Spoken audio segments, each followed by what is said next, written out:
All right. Are we on? I'd like to call this meeting to order. State this meeting is being held in compliance with the provisions of the Open Public Meetings Act, PL 1975, Chapter 231. It was properly noticed and has been posted and certified by the clerk. Please call the roll. Mr. Hopatcong. Here. Here. Ms. Roberts. Here. Schindler. Here. Smith. Here. Young. Here. Please join me in flag salute. To the flag of the United States of America, and to the republic for which it stands, one nation, under God, indivisible, with liberty and justice for all. Thank you. Tonight we have a proclamation. And this proclamation is for, come on up, Emily. I'm going to go down there and read it.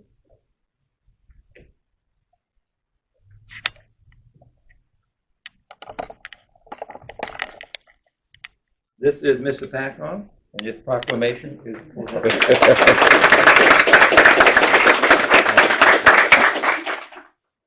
This is a proclamation celebrating Mr. Hopatcong's 2021 Emily Biller.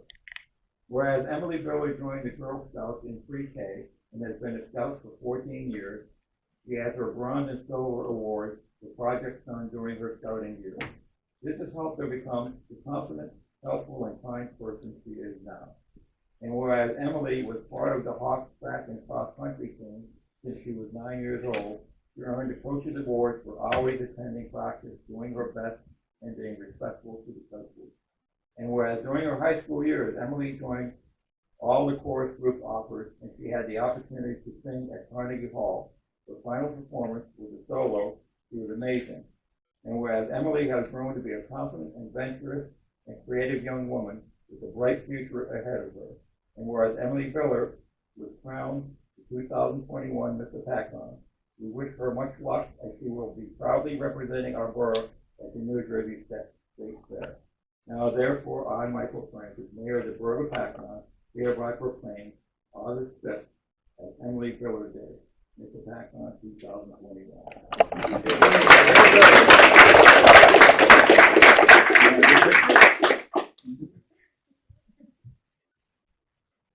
There you go.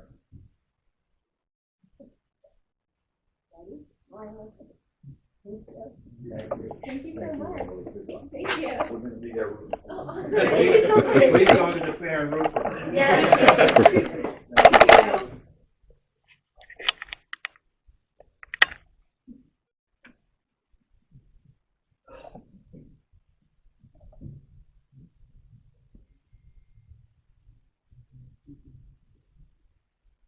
Proclamation of the All right. Committee report. Don, we'll start with you. Okay, thank you, Mayor. Okay, I just want to let people know that the Center for Prevention came back to the Hopatcong Community Center after a long COVID break. It was very, very successful. The last meeting, 11 people attended and received Narcan training that night. She also had a table set up, so people, foot traffic, as they were going by the table, they could grab various resources, pamphlets, flyers, things like that for various struggles that they're going through. So having that little sidewalk station was a big attraction. A lot of people came up to her, which led to conversation and even more links to Sussex County Health for people, just bridging that gap. With the walk-ins, again, or the walk-by, the community center that we partnered with, Hope and Serenity, that partnership is going great. They too have found like a sidewalk way of attracting people, and they have caught various, what do I want to say? They were able to catch a couple of people that were struggling and didn't really know which way to turn. And so it was very fortunate that they were there on the sidewalk interacting with the people in the parking lot in person, and they were actually able to catch someone that was going to do something very foolhardy, and they were able to just right then and there direct him onto the right path. This is exactly what we wanted. We wanted intervention that meets people's needs right where they are.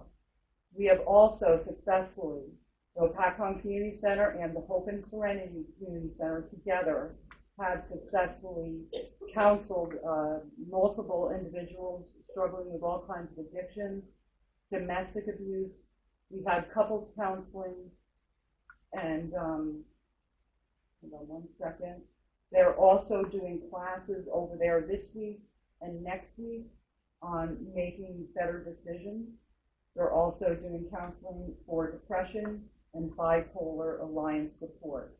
So everything from soup to nuts, anything that our society faces, whatever challenges, between them and between us, Hopatcong and Hope and Serenity, we are managing to meet everyone in their need, regardless of what it is. We have established this is a safe place, and I'm just so glad that Hopatcong, the residents of Hopatcong, are recognizing this partnership, our community center, and its location, a very convenient location, recognizing this as a safe place to get whatever help or assistance that you need. Also, this is very important to say, we're here for the little ones, and just like we are anyone else, we will take care of our littlest residents. Between the Hopatcong Community Center and Hope and Serenity, we have managed in the last several weeks to intervene on behalf of multiple children in our town that were not in a safe place 2 weeks ago, but as of today are in a very safe and loving atmosphere. We also have formula and diapers, all kinds of items for baby needs, and that is free to anyone that needs. We did have a big shipment come in. I just want to remind you that the Journey bus will be in the parking lot at 47 Hopatcong Road on August 17th from 1 to 3 p.m. And on August 17th as well, we have the Caregiver Support Group at Hopatcong Community Center at 5:30. It was a long report, but I just felt everyone should know that we're moving forward, we're expanding our footprint, and we're acting within that. So thank you very much. Brett? Well, Mayor, on top of that, I'd just like to congratulate and thank Dawn Roberts for the excellent job she's doing. Our hats off to the hard work you do and your dedication. So thank you. On another note, I'm very happy to announce that a week from Saturday, August the 14th at 11 a.m., it'll be a Saturday, we will have the official ribbon cutting ceremony for the new Jefferson Dog Park, and everyone will be invited to come on out and see what it's all about. And that's on Jefferson Trail, so Saturday, August the 14th at 11 a.m. And that's all I have. Thank you. Bradley just had a question. Are we allowed to go into Oh, no. Please do. I just want to thank everyone for coming tonight. This is great to see a full house. And I just want to say good luck to the people who might be bidding on the auction properties. So good luck on that. And that's all I have. Thank you. Thank you, Mayor. First of all, from the Environmental Commission, our last meeting, we had Kyle Richter, who is the new Lake Hopatcong Foundation Director. He came and spoke to us at length about his vision for the lake and the area, because the Lake Hopatcong Foundation is involved in more than just the lake. His background is in green sciences. It was interesting. It was nice to meet him, nice to listen to him. That went on for quite a while. We also had a little conversation about an upcoming Eagle Scout project by Scout Greg Smith. He's looking to rehab the third observation station that's over in the Laurel Mayhew Sanctuary. It's also known as Mountain Inlet. Actually speaking of that, there's a new water trail sign that's been designated as, the water access area and an inlet to a water trail on that mountain area. We had conversation, we're working on a new sign for the rain gardens that are over by the senior center.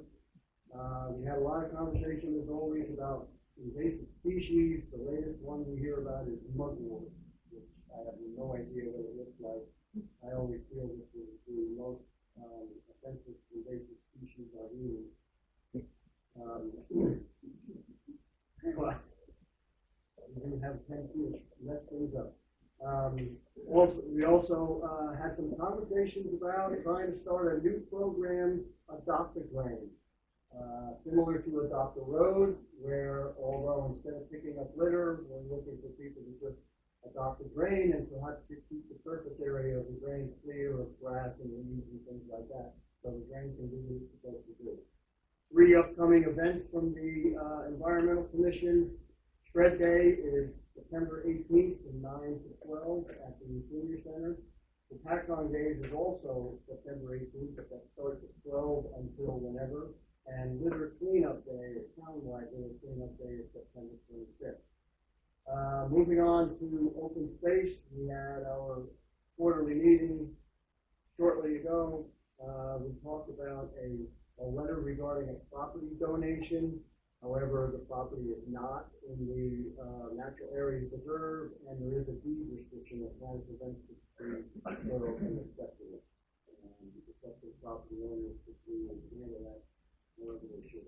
Also on the agenda is the approval for the $15,000 that the open space committed to the dog park to the final to the final. We had some more conversation about Whitten Park. I know the grants haven't been heard yet, they're still kind of on hold.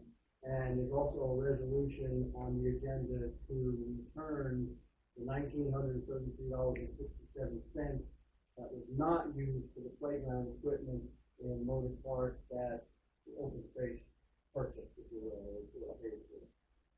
Municipal Alliance, we have a movie this Friday, August 6th, probably around 8:30ish. We do it at the high school area down by the refreshment stand by the football field. The movie Friday night is Secret Life of Pet 2. Most of the movies we do are child oriented. And lastly, I wanted to report on Miss Hopatcong, and I know she was just here. Miss Hopatcong is run by a completely independent committee. The pageant was held this year. We did it outside. Actually, everybody liked it outside. We did it at the gazebo in Matson Glen. It was done July 11th, which was a Sunday. We did get a little rain. We scheduled it to start at 1 o'clock. We should have scheduled it for 1:30. But it went very well. We did not have all the categories filled, but we did have several young ladies competing for Miss Hopatcong. And our winners, Mini Miss Hopatcong was a Kimmy Ross. Mini Mr. Hopatcong was a Riley Rapole. And I remember Riley's favorite animal was snakes because they're green and that's his favorite color. We had a little Mr. Hopatcong who was Thomas Rittenhouse. And then we had Emily Miller, who was our Miss Hopatcong 2021.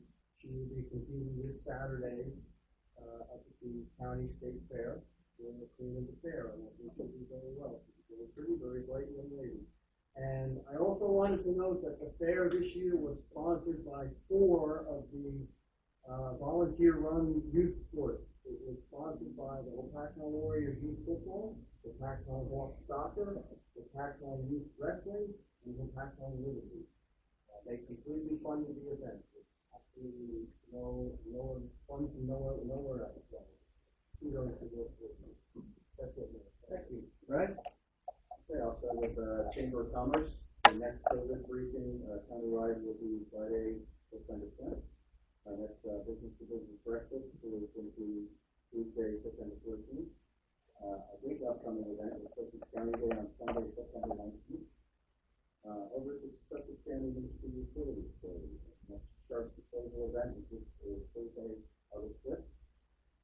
Monthly paper shredding for this month is Friday, August 20th. event coming up. This coming week is, we've been already, the 25th, starts, Saturday the 7th, and then to Saturday the 5th. Thank you. All right, administrative reports. I'll be real quick, Mayor. I know I've got some anxious people here that want to get to the office, so,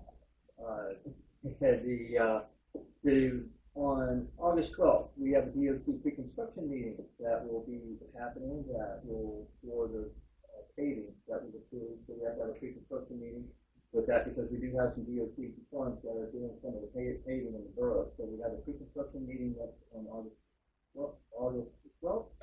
After that meeting, if all the box checks are done, we can get the letter to execute, and we can start the paving throughout the borough, along with the capital money for the borough, to pay those who contractor money you just want to utilize once, so it will be both the DOT and the borough capital. And lastly, the ordinance, you have an ordinance number, number 2, that's talking about firehouse number 3 and reappropriating some funds. What this is all about, we had an oil tank that we had to remediate on that site, and we had an engineering estimate on it because we really didn't know what we were going to have, and we opened up the hole. When we opened up a hole in the oil tank, it's a mystery. The good news is we didn't have to do any remediation to that. It was a clean site. We were able to remove the tank, restore the soil, and certify that that site is now clean and good to go. We're being able to take some of the money that was provided for that project that we don't need anymore, put it back into the firehouse, that we can now put a new elevator in the firehouse. We can put the appropriate ADA sidewalk to that elevator to the firehouse, and we can also fix what's been a cracking issue on the side wall of the firehouse that is starting to have water leakage. So those all 6 projects are dedicated from these funds that we're transferring from that oil tank. So with that, that's all I got. Thank you. All right, John, I'm going to turn it over to you for auction of property. It would be 810 Harbor Road, block 313071. There's 2 auctions on the agenda tonight. The first is 810 Harbor Road, block 31307, lot 3. This is sold subject to all the terms of ordinance 12-2021. The minimum bid is $3,000. Is anyone here interested in bidding on 810 Harbor Road? Gentleman in the back, and your bid is a minimum $3,000 bid. Is anybody else here to bid a price higher than the minimum $3,000 bid for 810 Harbor Road? A lot easier than when we do it on Zoom. Any bid higher than $3,000? All right, going once, going twice. Mayor, I recommend that the council adopt a motion to accept the bid of $3,000 for 810 Harbor Road. Yes. Roberts. Yes. Schindler. Yes. And sir, the deposit is $300. Yeah, so that's $750. If you want to make that out of the Borough of Hopatcong, and if you could pay it before the end of the meeting, then your bid will be final. And I'm sorry, sir. I didn't. What's your name? James Dell. James Dell. Dell, thanks.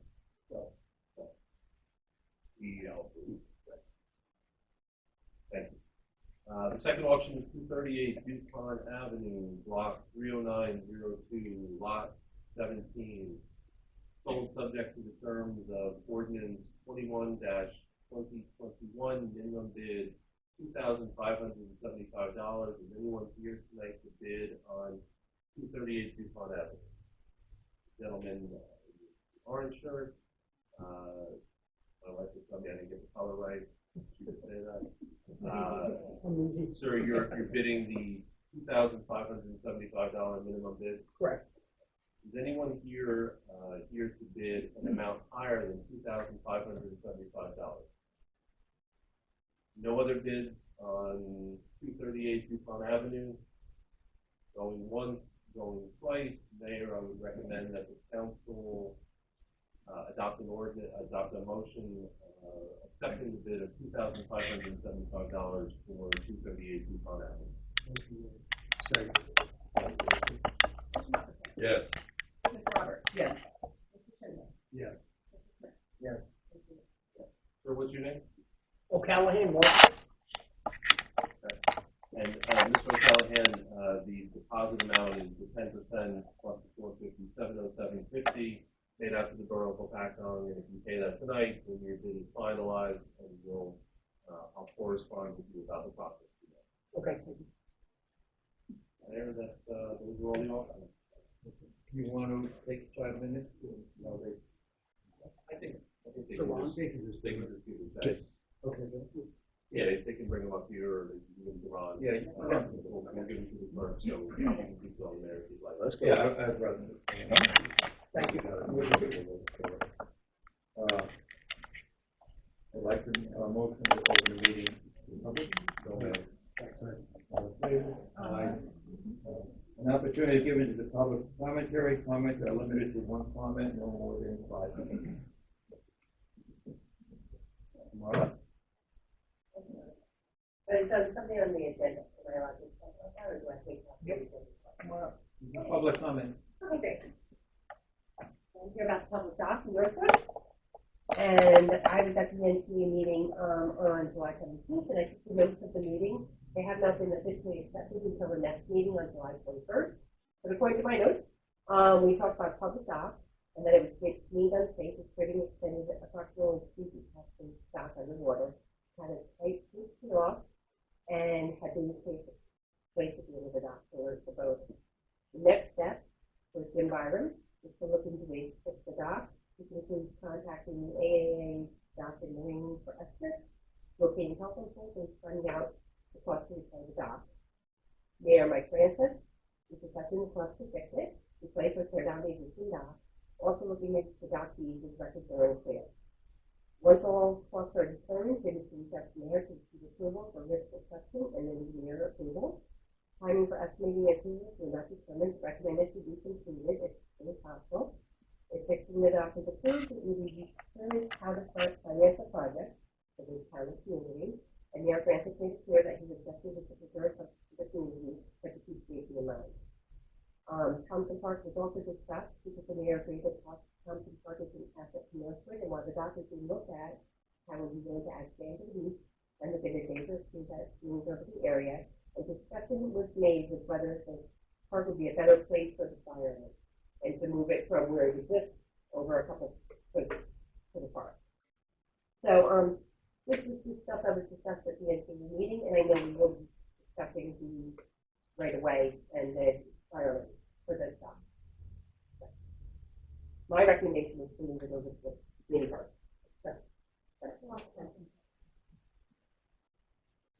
Oh, Thompson Park. Good. Okay.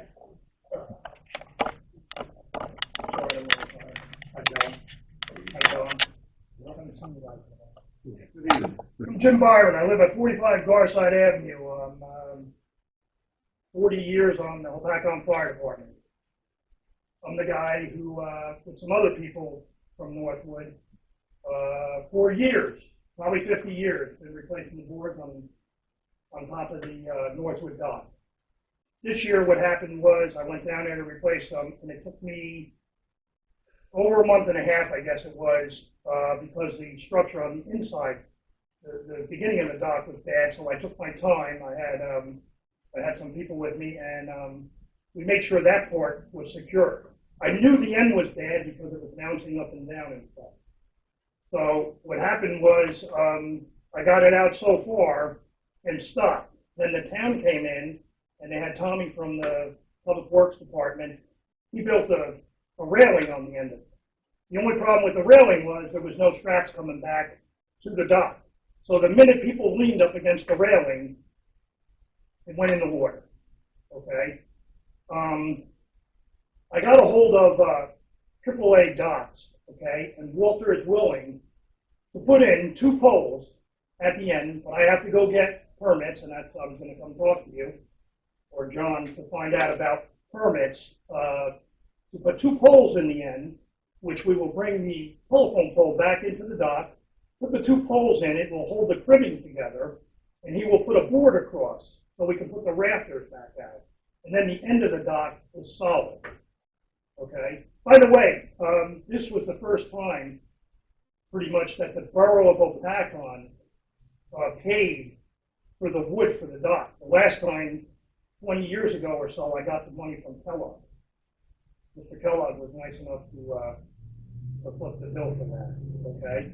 So, one of my problems is that it's the only thing left in Northwood that was from the original Northwood. That dock's gotta be 100 years. I know it's been there for 50 years. It was there long before I got there, and we put, I had Uncle Larry Oster, Jack Kelly, the head of New York City Bomb Squad, they're all gone, and I think they're looking down on me saying, Jimbo, go fight for the dock, okay? I had a meeting last night, though, with Tony, the owners of Lola, Tony and his father. Now, I don't have a problem, okay, if you say, okay, we're going to get rid of the dock, okay? I had a meeting with them, and they're very nice people. And there's certain problems in the neighborhood right now. I'm sure you've all heard of it, for parking and this and that. Well, when a business moves in, I'm sure they didn't expect this business to be like, as it is, killer. I mean, it is killer, okay? There's problems to work out. And the neighborhood and a business have to work together, especially when it's in a residential area, okay? What I'm saying is, though, we talked about it. They don't want the boats parked on the Northwood dock. Okay, I went down there I don't know how many times. Every morning it seemed like I'd go down there and unscrew these pieces that someone was making out of scrap wood they had at home. And I don't know anybody who carries a screw gun on their boat. But apparently there's some people that they pull up to the dock, screw them in, and Jimbo would come down on his four-wheeler and go and take them away. I got a bucket full of them if you need anything for your dock. I got a whole bucket full of them. But what I'm saying is that if you get rid of the dock and you sell it to them and you keep the fire lane, okay, because I was the one that brought it up, that you were there, Mayor, if there was a fire and it was, God forbid, it's the bar or something down there, you're not going to that fire lane anyway. I'm going to the mini bar, as long as you get that tree out of the way, okay? I was taught by the old guys, the idea is get the truck in, get the fire put out, we'll worry about getting the truck out later. Common sense, okay? But now I found out tonight that you're also getting rid of a fire lane, which I drive by it. One of my customers that lives down the end of the street of Arizona, you're going to vacate that. But there's so much stuff down there, you couldn't get a fire truck down there, I don't think, in the water if you wanted to, okay? I don't believe in giving a fire lane. I'm sorry, I've been in the fire department too long. We've gotten water out of places. I've taken them out of swimming pools and had people mad at us, but normally when people are public comment, we don't interrupt it. Right? Okay. You can interrupt me, John. The ordinance reserves an easement for the fire lane. Okay, so it takes the title to the property and gives it to the two sides of the road, but the ordinance itself, and it will be recorded on the title to the property, reserves the easement for the Hopatcong Fire Department. Okay, this is good, because now we're having a conversation. Let me ask you a question. Is there a way then, let's say you decide that you don't want to be involved with the Northwood dock anymore, because I know the Northwood Community Association had it, and then, you know, in today's society, listen, I stepped on a nail while I was doing it. You know what? It cost me the money to go to the doctor and get a tetanus shot, and guess what? I didn't have my tetanus shot, so it was my fault. But I don't believe in suing people and stuff. What I'm saying is there a way to put it in there if you get rid of this thing and you say, okay, Lola's, they own the property on both sides. If they get the property, that you can write some things on the dock. Like they could fix the dock up, but it's not for boat traffic, it's not for, you know, because I talked to Tony about it. We were talking about putting a railing down to one side so people couldn't park their boats. Because all his customers, they were loving it. When the railing was there, they were all out on the dock taking pictures of beautiful Lake of Hopatcong and stuff. By the way, did you all notice my hat? We can talk about that. You know what I'm saying, though? But in Arizona, they got that down there. You can't even, you're not even going to be able to get a fire truck down there and stuff like that. And that's the problem. If you vacate a road and put it, I'll tell you where it happened, John. It happened on Cox Lane. The guy, what's his name? He went and put a tree in. You're laughing because you know it. He put a tree in. You know how high that tree is now? It could be in Rockefeller Center. And you know what he said to me when I was fire chief? He said, all right, I said, well, you can't do this stuff. You know, he goes, there's a tree there now, so you can't do anything. I said, if I have a fire down here, my guys are gonna drop the tree. I don't really, You're running that. okay. All I'm saying is, if you're gonna do something, think about it before you do it and stuff like that. Don't just throw the people up there under the bus, is all I'm saying, okay? Thanks, up.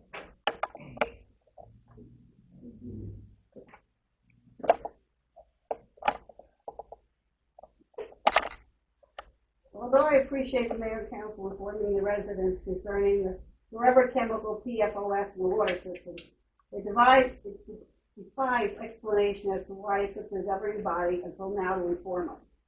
The borough was required by the DEP to monitor the water system for at least the past 3 years for PFOS. And since the council received these reports, they should have been aware the contamination existed. And since it's a forever chemical, it would not be likely to subside anytime soon. In 2020, the DEP issued the change in its mandatory reporting requirements for PFAS, and the change will apparently be requiring municipalities who have exceeded the limit for over a year to put in a treatment system for removal of the forever chemical within a year. I'm sure the residents are thankful to the borough is suing the 3M to recoup monies for the treatment system. Yes, I did say recoup, because even if we win, history shows that lawsuits for contamination can take years. So it would most likely not be within the time limit set by the DEP for either the reduction of the PFAS or the installation of the treatment center system. My question is to the governing body. Seeing our water sampling is overseen by the governing body, and the governing body was alarmed enough to file a lawsuit last year, wouldn't transparency indicate the residents should be informed of the potential harmful effects of the contaminated water sooner? Number two, as reported, the borough apparently already exceeded the maximum limit for PFAS for the last 3 years. Therefore, the council has had 3 years to prepare for remediation.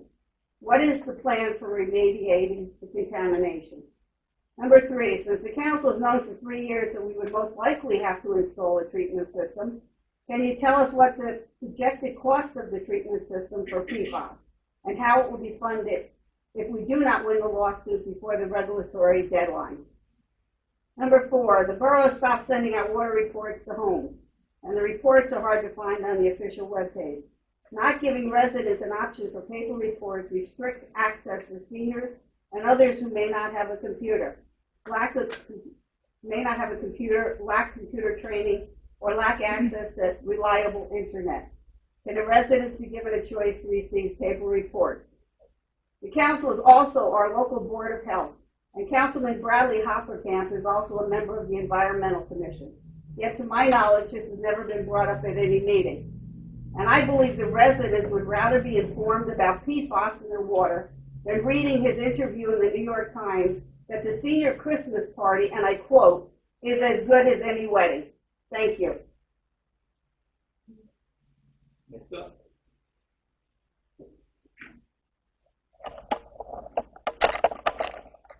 Hi, how are you? So you guys have heard about Northwood and everything, so I'm not here to talk about it again. Just one extra addition to what Jim and Patty were speaking about. Oh, I'm sorry. Jennifer Plum, 34 Isabel Ave, Gloucester.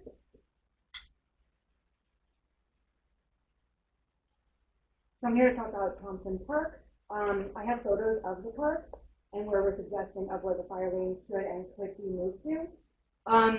It's just a sad place. I did just recently move back to Gloucester, Northwood. I've lived in Hopatcong my whole entire life. And I do have a daughter, so I think this is more personal for me with the park, but it's just sad. And I think you guys will see with these photos of how sad the park is. It is not maintained by the borough. It is listed as a borough. It's Thompson Park. We in Northwood call it the mini park. I used it when I was a child. I want my kids to use it as well. The first two photos you'll see is the photos of where the fire lane can be placed. It's not as closely directed to residents. There is one residence that is close nearby, but it is something that we were, discussing, and just a photo for you guys to reference. And then you'll also just see the other photos of the park. It's just the tree that was named is also a photo in here. And just the look of the park is just, it's overgrown. There's no way children can play in this park. There's many children that are in that neighborhood and surrounding areas in that neighborhood that would love to use that park. It's also a great area access to the water. Children love swimming in the water, playing in the water, and I think it would be a great spot for you guys to really just take a browse down there, check it out, see what the park is about, and really see, you know, how sad it truly is. And again, that fire lane I think would be a great asset, as well as, you know, paving it down there maybe, even to allow access to walk down there. It is not paved, it's, you guys were so good with photos. Thank you. Thank you so much. Thank you.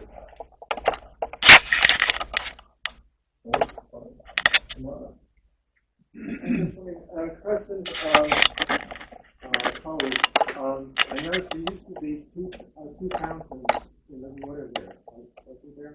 Now I think there's just one.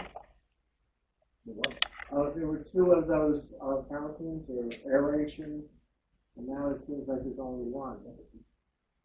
The Crescent Beach Club, yeah.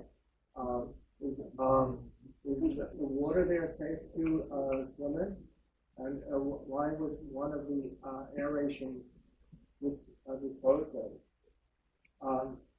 That's one question. Is it possible with the Hudson Farm that we could ask them if we could hike there in the fall?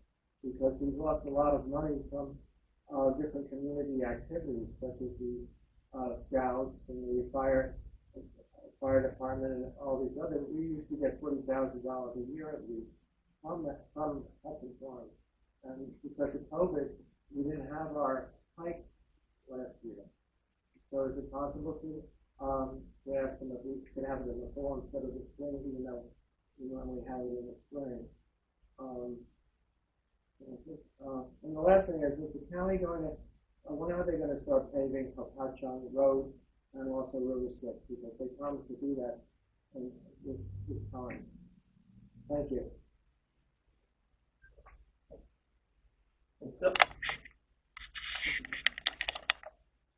Come on up. This is the name for your house. Lot 9. We're here in reference to Arizona Avenue. It's actually listed as lot 70220, lot 3. Hereby extinguishing vacated with the exception, with the reservation here and remaining as an easement. We feel like we're being thrown under the bus in Northwood. You're doing away with the fire lane. I mean, what about us if there's a fire? Let me get this again. About 9 years ago, there was a fire at 215 Lakeside Avenue, at which time fire department responded how to get down to what we think is fire lane and was able to draw water out of it to fight this fire. The road is clean or what? When we first moved here from Jefferson years ago, we had to get documentation for our insurance company to meet the criteria for a fire lane. And the fire marshal The last document we have is dated 2005, where they designated that as a fire lane, and that was signed by Senator Steinberg, Deputy Chief and Fire Marshal, back in 2005. Now suddenly we're being, we feel like, our insurance rates are going to go up because now we have no fire lane. The road is unimproved. I presume it's a fire lane. I don't know what the town designates it as or easement. But as of right now, if in fact there was a fire there, there's a 35-foot motorhome. We'd have to call Jefferson for their fire boat to come over here and fight the fire. You couldn't get an apparatus down. I'm retired from Jefferson. I worked with the firemen over there with the fire boat over there years ago. I mean, and that's no 5 minutes away over by 33. But right now, we couldn't get anything down there. Arizona Avenue? Yes, yes. The only way they would be able to get a fire truck down there is if you went on the property of 212 Lakeside Avenue, which the fire department had to do at one point. They actually damaged, that was her leaching field. They damaged her property and damaged her leaching field, and the DPW had to go down and repair it. Now, because the neighboring 216A is blocking the access to the lake, again, yeah, we could get a fire truck down there, but at the cost of her possible leaching field being damaged again. An easement defining it. Is an easement allowed to be blocked by law if a fire truck if the fire department has to get to it? All we're saying is, we're concerned for our home and the others in the area.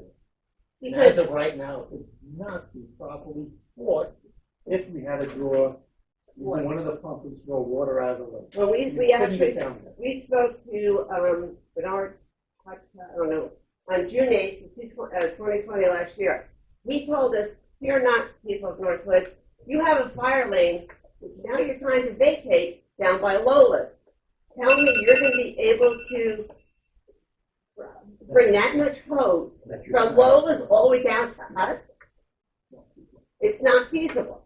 You would have to take every tanker in Hopatcong to draw water from."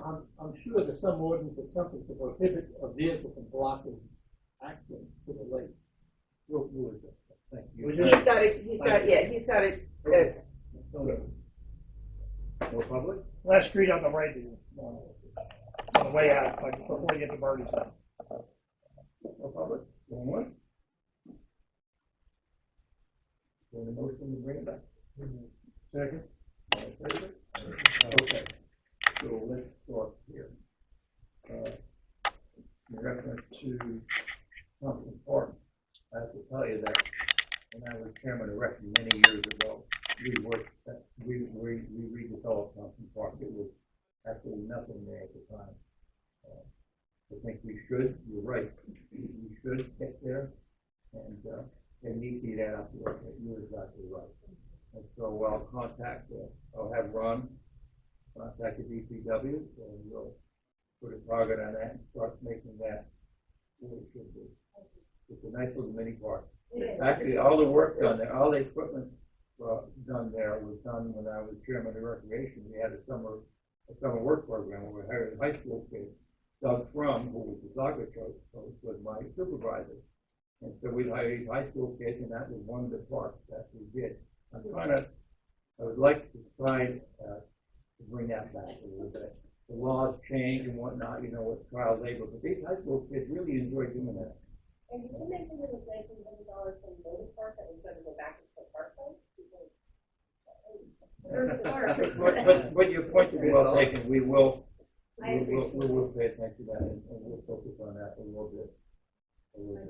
So I'd like to bring it back to when we first worked on it. It was a nice little park. We actually swam there a little bit. It's not a beach, but it's not bad. There's a lot of. So anyhow, Thompson Park is. There are. We'll Yeah, put there's a lot Thompson of Park young on our list to say thank you to. Thank you, I I think we appreciate should do that. that. So, the fire lane issue, fire lanes, whether we, if it's a road, whether we vacate it or not, will always be an easement. And I'll make sure it's in the ordinance to guarantee that fire truck is still get. And by the way, I'm a firefighter one also. Let me tell you something. If I got to get to the lake with a fire truck and you're in the way, I'll be paying for some damage to your vehicle or whatever I will. Just like we did. The example I'm trying to make is if we got to get to the lake with a fire truck, we're going to get to the lake with a fire truck. So if we damage property, I'm sorry. We'll make good on it, but we're going to fight the fire. We're not going to stop the fire truck if something's in the way. Whatever's in the way could be collateral damage, if you will. But when firefighters go to a fire, they're very, very focused and they're very linear in what they do, which is put the fire out. So we will do that. We're going to do everything we can possibly to make sure access to the lake is there. So when we'll take it on Arizona, we'll take a look at that. And if in fact it is a fire lane, we'll make sure that it's clear. If it's not a fire lane, we'll try to make sure it's clear anyhow. So fire lane, not fire lane, yeah, okay. We got to get to the lake with a fire truck. That's what's important. So the fire lane or not really doesn't matter in the eyes of the firefighter. And the easement as currently written as up for introduction tonight keep the easement for the fire department. But now, legally, technically, an easement should or should not be blocked. Should not be. Correct. So we're gonna get to the list. Okay, I just wanted that clarification that So it that's should the not be whole, blocked.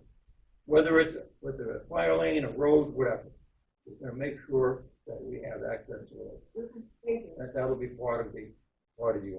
But Mayor, this is the lane that has the camper, you said? And, yeah, So and, why- and, and, and, Thirty-five foot motorhome. and a swing set. And a swing set, so why Yeah. can't we send someone out there to? It's so noted.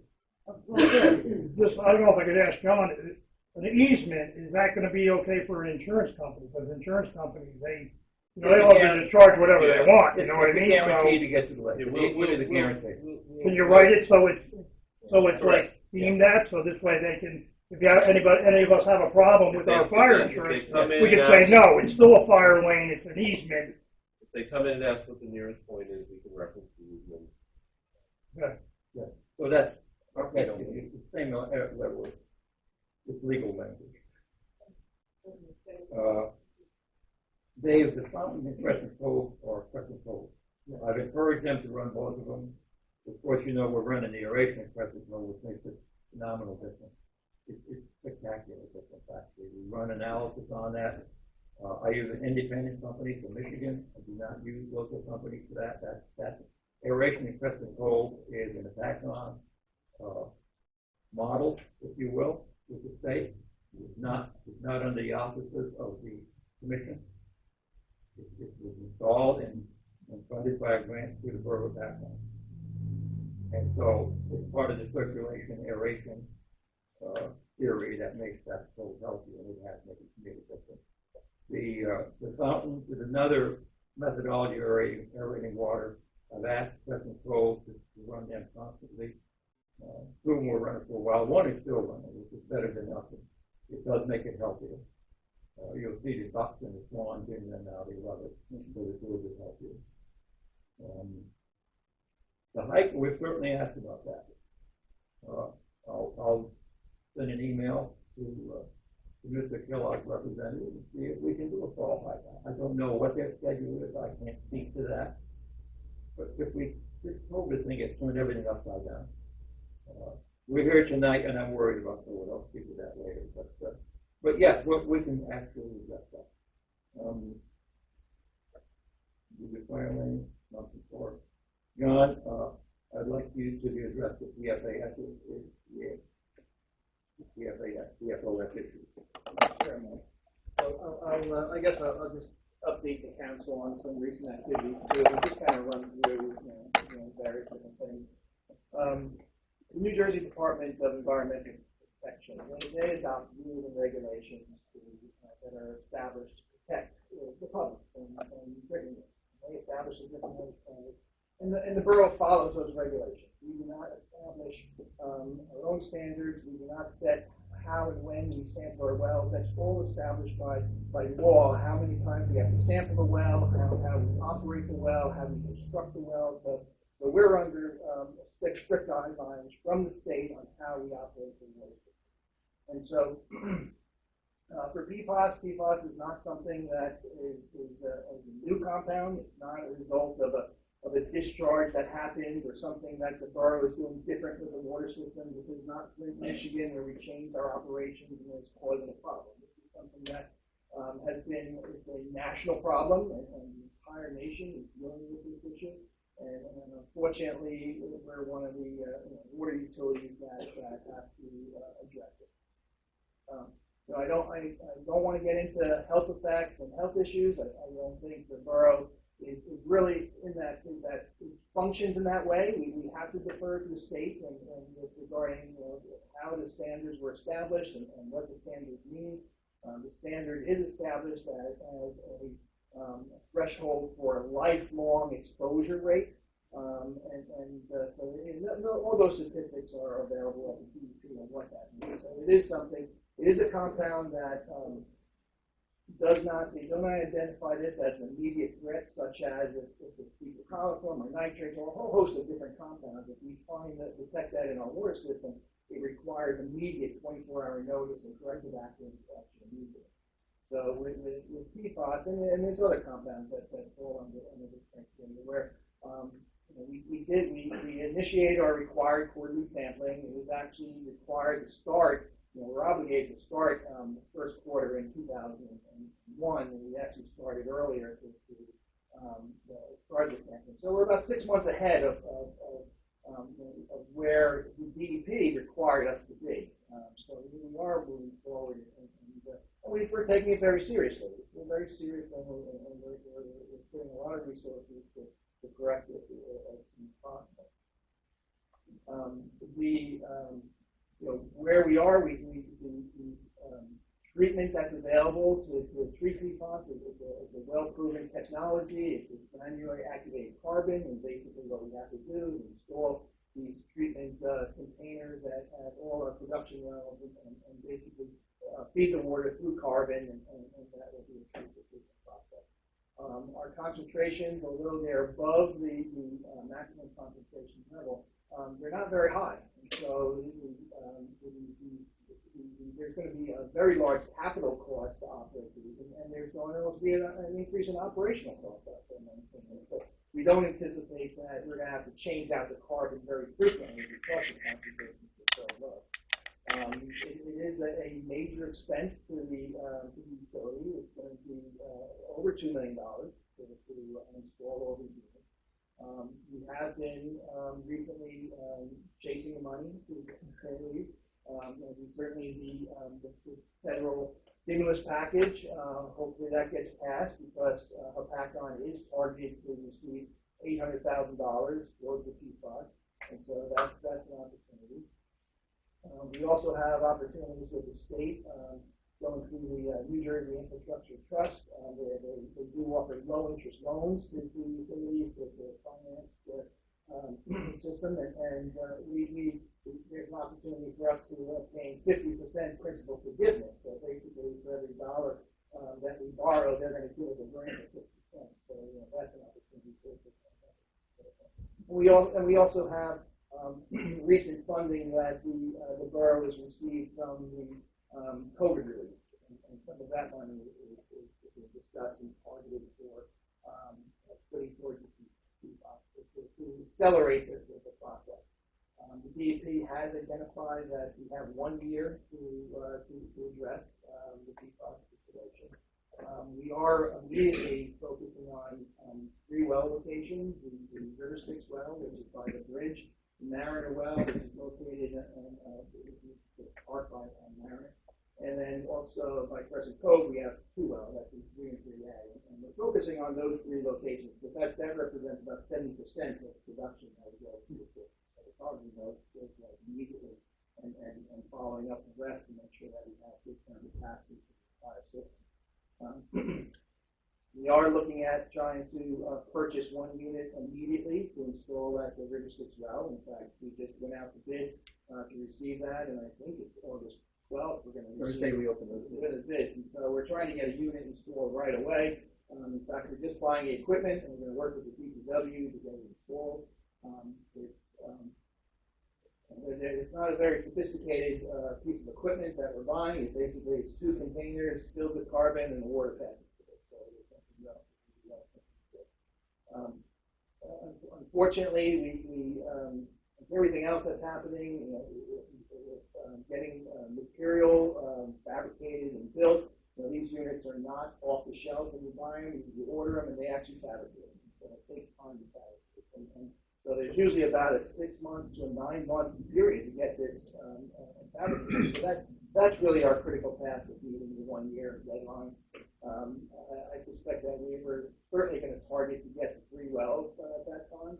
And certainly we're going to, we're very sensitive of public health and getting this corrected as soon as possible. But we're also looking at getting that federal money and funds to fund the entire project. If we do have means, if we can't get the project done within the year's time, typically the DEP recognizes the constraints of buying material and getting it done in the whole process. That's typically getting it done. So they can either enter into an administrative consent order, which gives us a time extension to do that. We certainly don't want a long time extension, but certainly to avoid fines, we can use that's a factor. We could also look at the process of renting equipment and getting renting equipment. We do want to try to avoid renting because renting it's just a one time and we're just saving rented spending hundreds of $1,000s just for a couple of month period. We have to weigh those options and look and do that. We are in the process and hopefully frankly in the next week or so we should be submitting permits to the New Jersey Department of Environmental Protection to actually for them to approve us installing this equipment. So we'll have that approval in place, which will give us the flexibility of trying to buy more equipment. We only went out to bid for one unit, and then we have to we're talking about going out to bid immediately for another two, and just make sure that we secure the funding, go through the funding process, and securing that. So we are trying to do this as expeditiously as possible. So hopefully, did I hit everything on those questions there? Yeah, that's pretty good. You might add that the federal level on this is 70 parts per trillion. The state lowered it to 14. I asked what the science was, and it's that number. Yeah, but you have to know that the federal level was. I read the 70-page report that the federal EPA issued. It's extensive. And then there's a lot of literature. So it's a matter of nomenclature and wordplay. Nothing has changed in our water recently, like 20 years. It's the same water. The only thing that's changed is the state has lowered the level.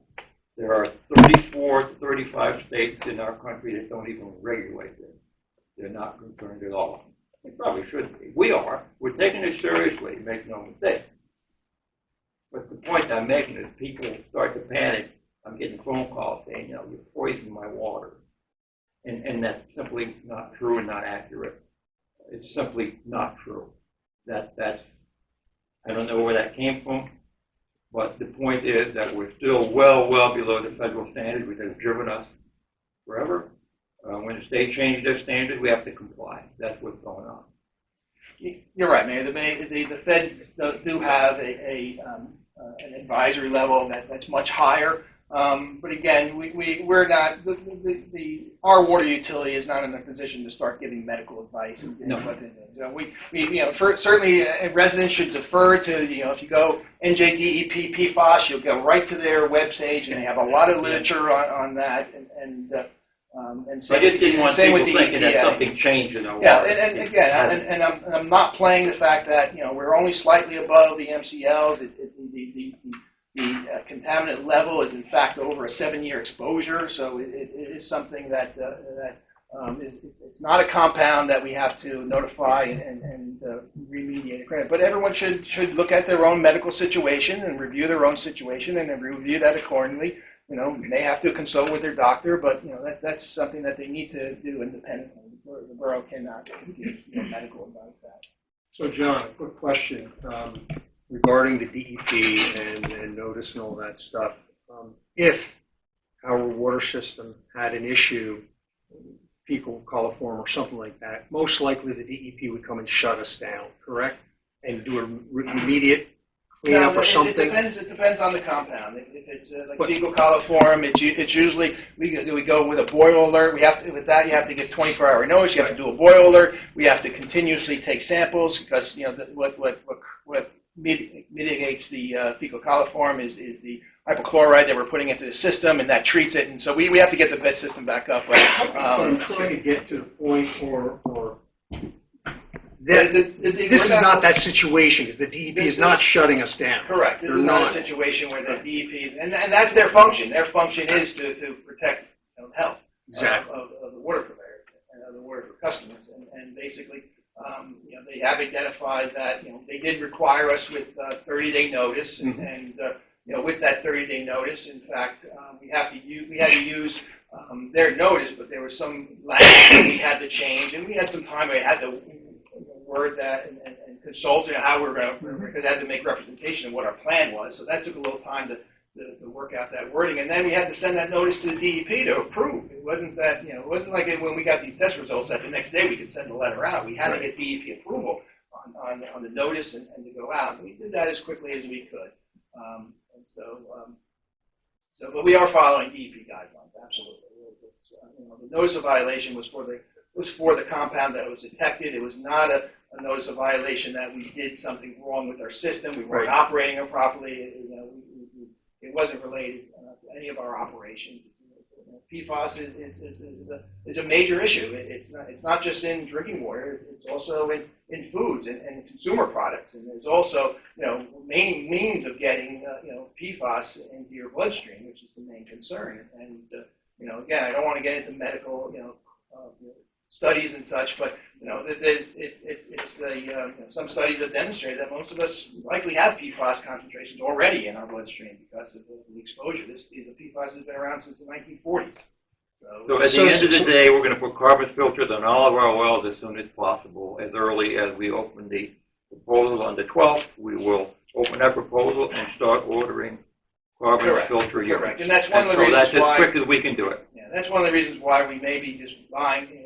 We're looking at one. We're getting the water department to install, but it may be too much to assume that they're going to install all 8. It's not a little impractical for them to do everything. But at the very least, we may just be buying the equipment in order to expedite that process of securing it and getting it purchased, so that when we do out for the construction contracts to actually install it, that the construction contracts will be written that the borough will supply this equipment to install it. Right.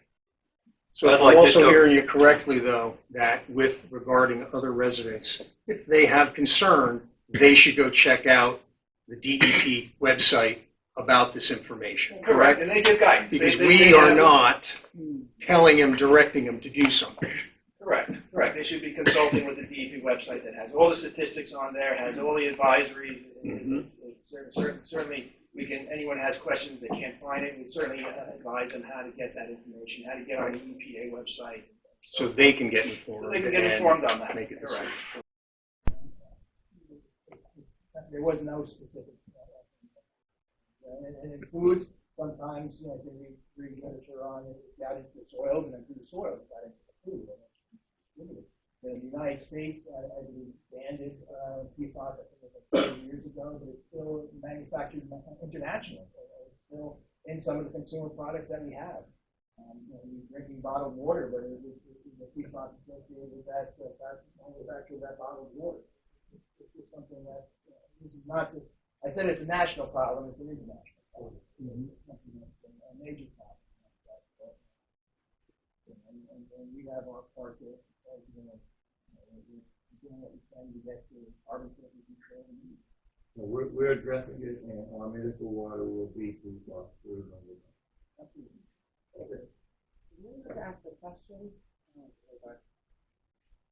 I can't speak. I say sure.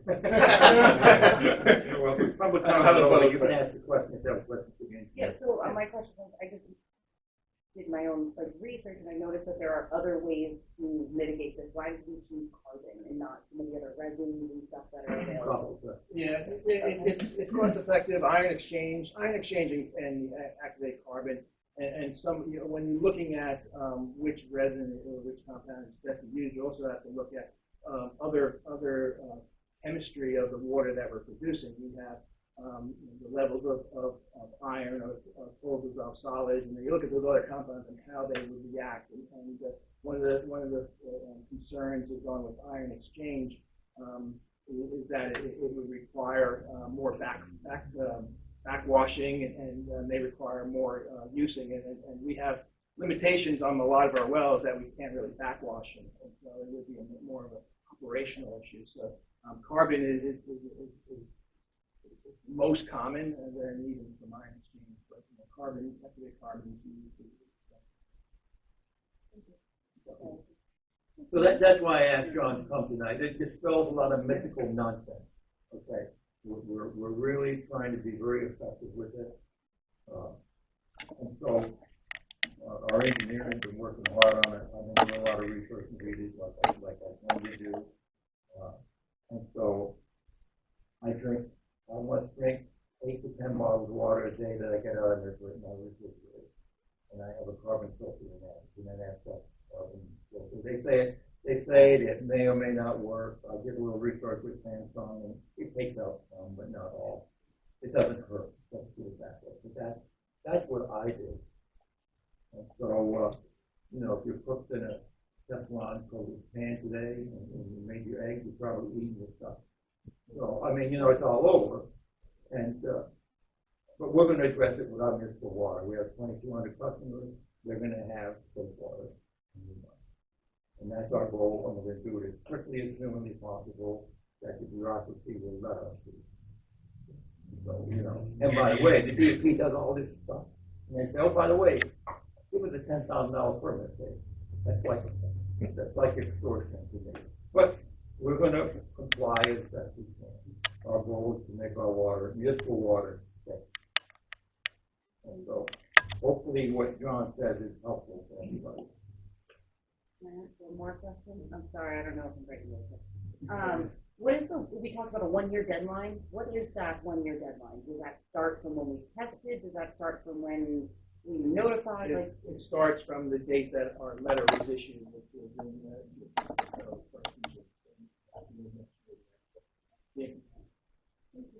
and that's set by, and that's set by, and that's set by statute. You know, that's not special to Hopatcong. That's set by statute. And by the way, other towns aren't taking the actions that we are. They're laying back and waiting. One neighboring town says, we buy our water from American Water. It's not our problem.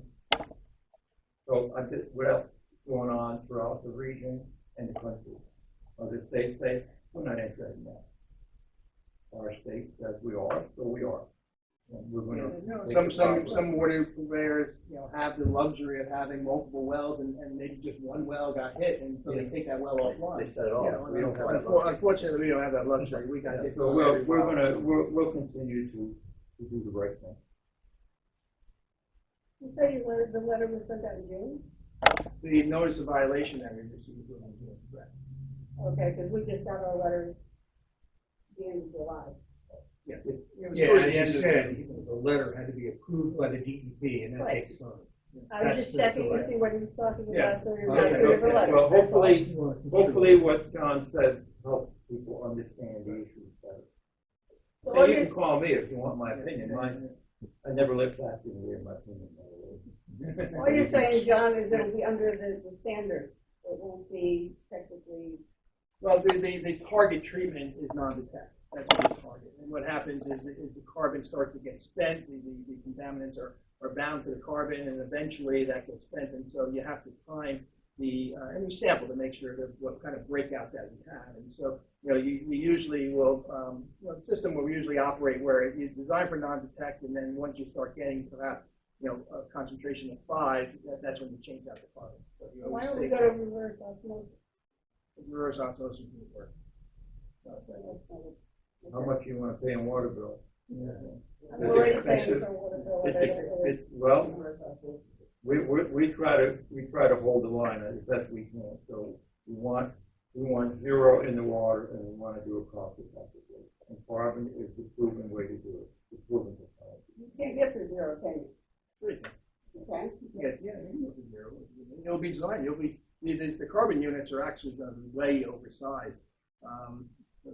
We're actually more designed based on the loading rate that's required by the DEP based on the breakout. So we're probably going to be 6-9 months before we have to change the carbon out. This process started back when we filed the lawsuit?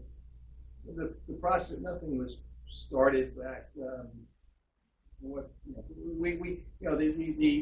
potential of PFAS being an issue in Hopatcong was, you know, if you're in the trade, you know PFAS was coming down. You know the EPA was discussing it more. You know the DEP was they didn't adopt the MCLs until 2020, and they didn't actually adopt the rules until months later. So even though they had a standard, but they had no rules to implement the standard, and so they took time. And so it really wasn't until recently that, you know, Hopatcong was actually required to start sampling.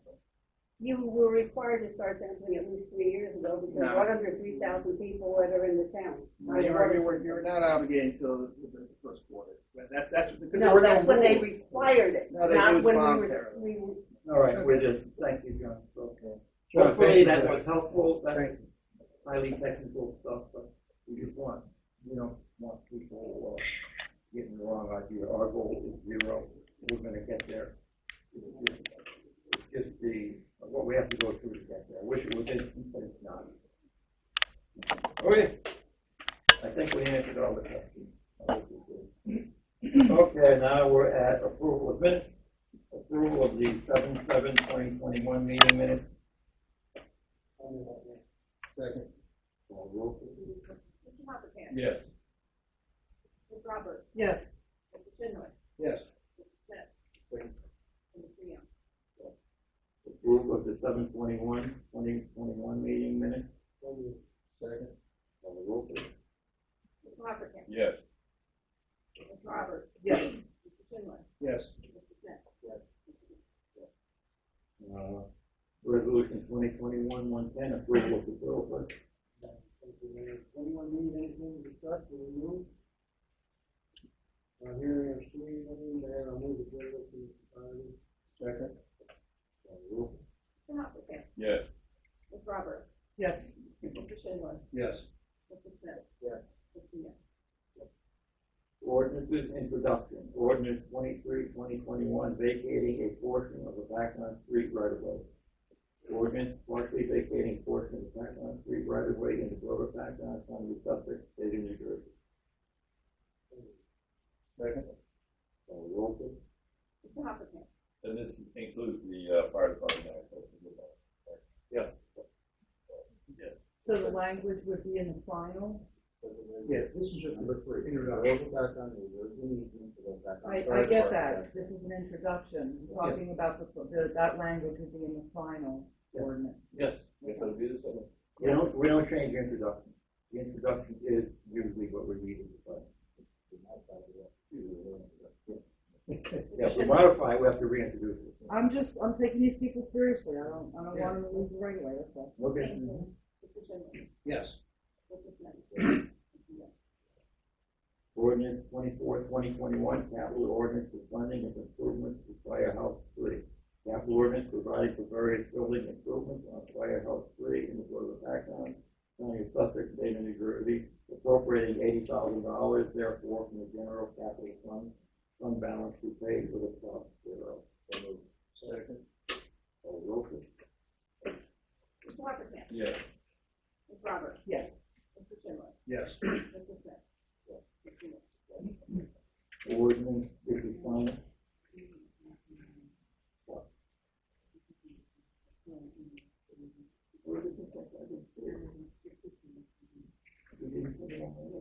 All right, I'll entertain a motion for the consent agenda. So, second. Call roll, please.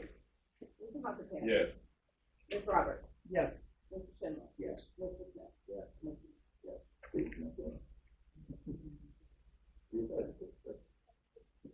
Ordinance final hearing. Ordinance 22/2021, capital funding for crushing and screening projects. Capital ordinance providing for the payment of the cost of crushing and screening stockpiled or sorted debris held at Veterans Park in the Borough of Hopatcong, County of Sussex, State of New Jersey, appropriating $115,000, therefore, from the utility capital fund balance to pay for the cost thereof. So moved. I'll open to the public for any questions or comments. I don't understand, the Veterans Park is very small. Is that the one right outside here? No, Oh, is that's that- Fireman's Park. oh, that's Veterans Park is the one with the soccer field and where we have the Veterans Day ceremony and the back of this. Right. And what is this going to do? On the very back of Veterans Field, you're going back, you see all that, You know where the cement. solar is? You know Yeah. the solar field? Yeah. To the left of it, there's an area where material has been stockpiled over the years from sewer. From digging. Water. Oh, I We make little rocks out of big rocks.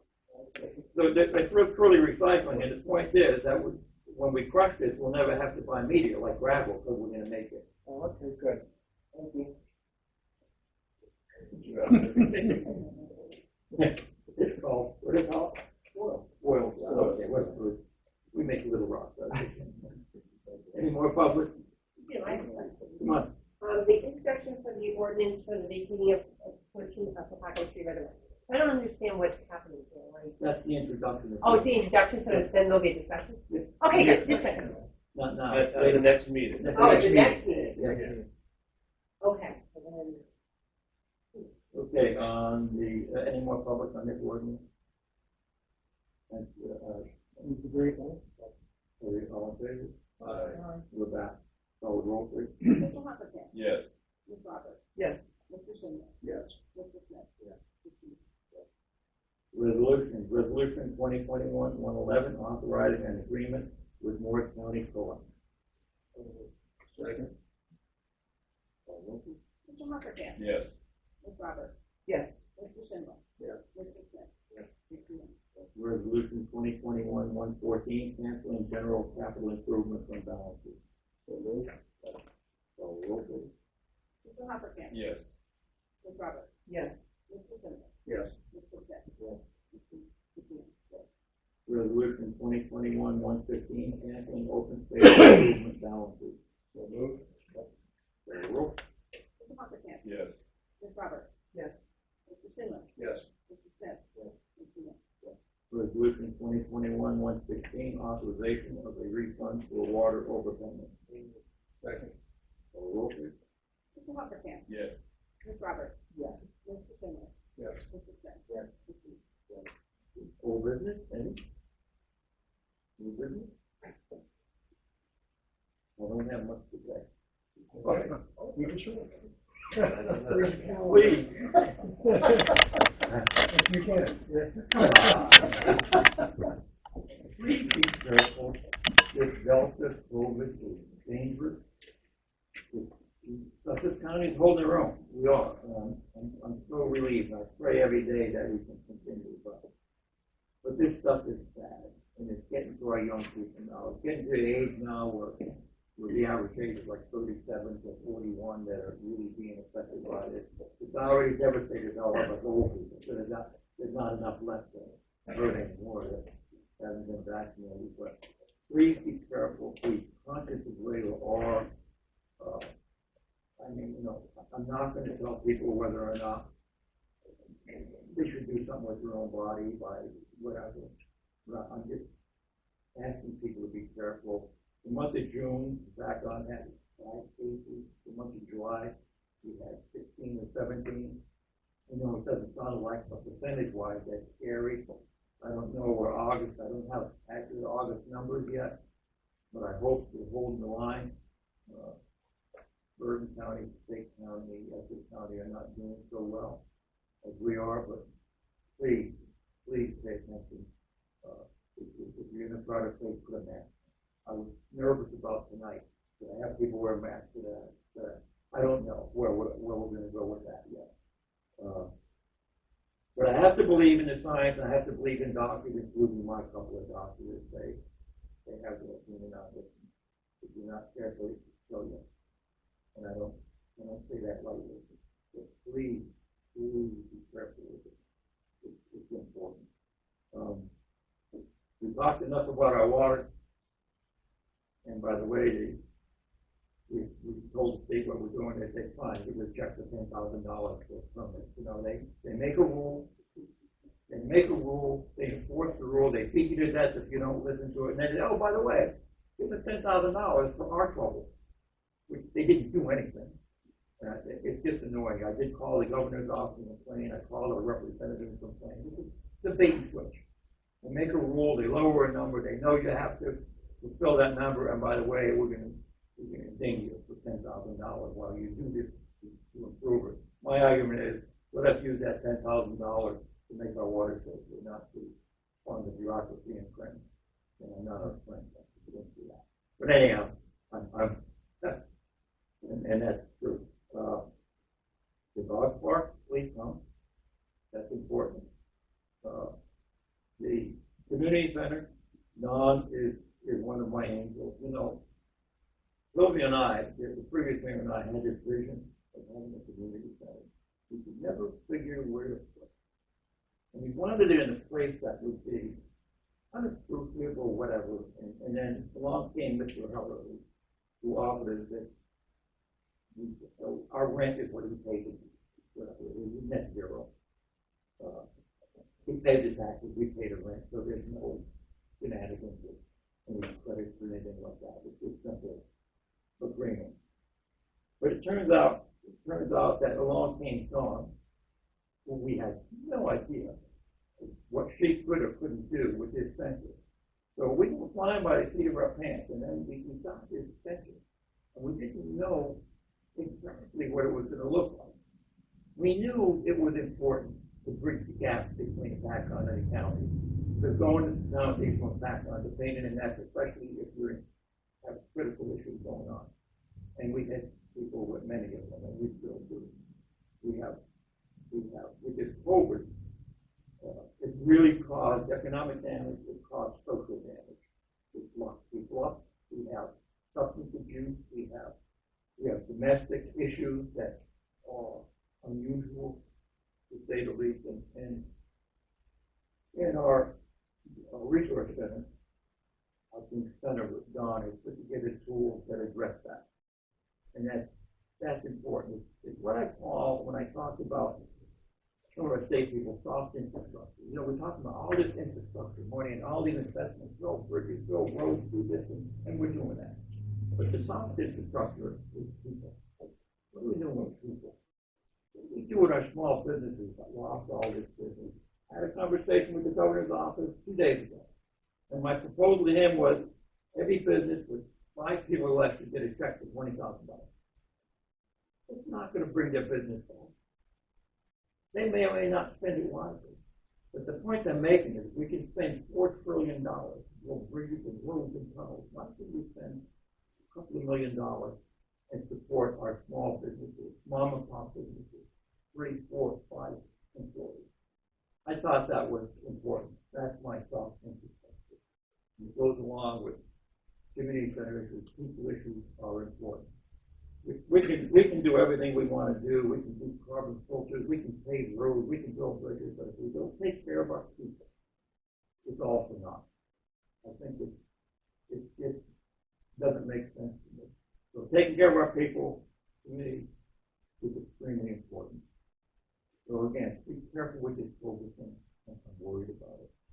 So that's all I have to say. Entertain a motion to adjourn. Make a motion. Second. All in favor? We're done. Thank you for coming. Thank you.